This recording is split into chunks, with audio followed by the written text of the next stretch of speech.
This is our physical and chemical change exit ticket from our physical and chemical change lesson, not to be confused with our physical and chemical properties lesson. Properties are observations we can make. Changes are exactly that. There's no other way for me to define them. They are changes. And so these lessons are very different. A physical change is very different from a chemical change, as well as those things are different from the properties we can observe. So this question asks, which of the following is an example of a physical change, not a chemical change? Now, physical changes we discussed are very similar to physical properties in that they are all about our observations. Color, size, shape, texture, dimension, macroscopic things that we can see. Chemical changes always have everything to do with bonds and chemical identities. So chemical changes only happen when a true transformation has taken place.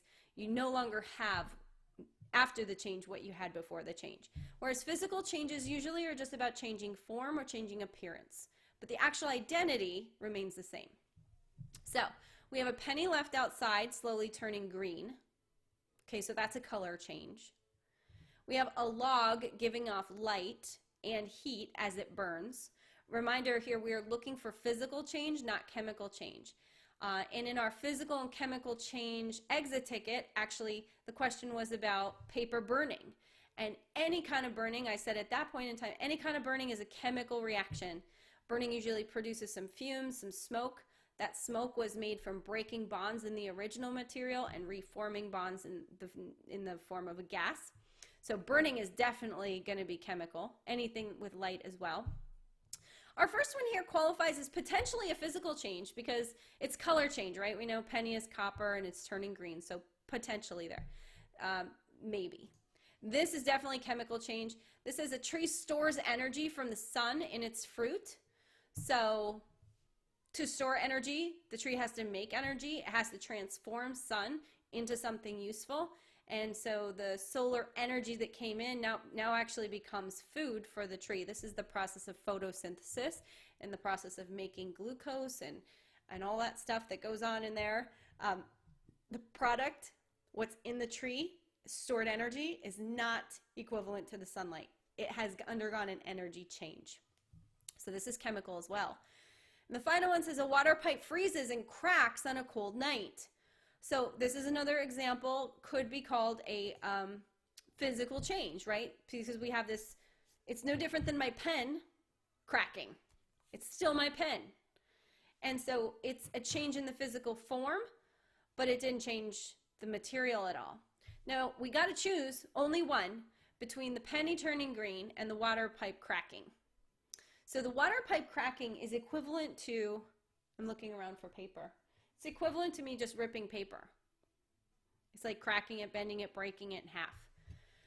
The penny left outside turning green, that color change is probably a consequence of a chemical change. So in my lesson, I gave you the example of Bruce Banner changing into the Hulk.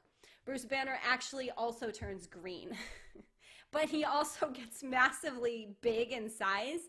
And the really telling point that he is not Bruce Banner anymore when he is the Hulk is that his whole behavior, his demeanor changes. He is not the same, like, smart, sophisticated, well-spoken, calm, polite man. He's now this raging lunatic who is also a giant. And so color change could be an indication of chemical change, or it could be merely a physical change. Color is one of those things that is in a real gray area for us. So this is actually going to end up not being a physical change. Instead, a penny turning green really tells us oxidation has happened. Very, very similar to when metal rusts. Rust is orange or brown. It's flaky, it's hard, it's rough, and it is a new substance. It's iron oxide instead of just iron. So that's what we have here going on to copper oxide instead of just copper. And again, sometimes you're going to have to make choices like this, which is your best response. Well, a water pipe cracking or breaking is still a water pipe. Okay, and the penny is still a penny, but there's a different chemical coating on the outside.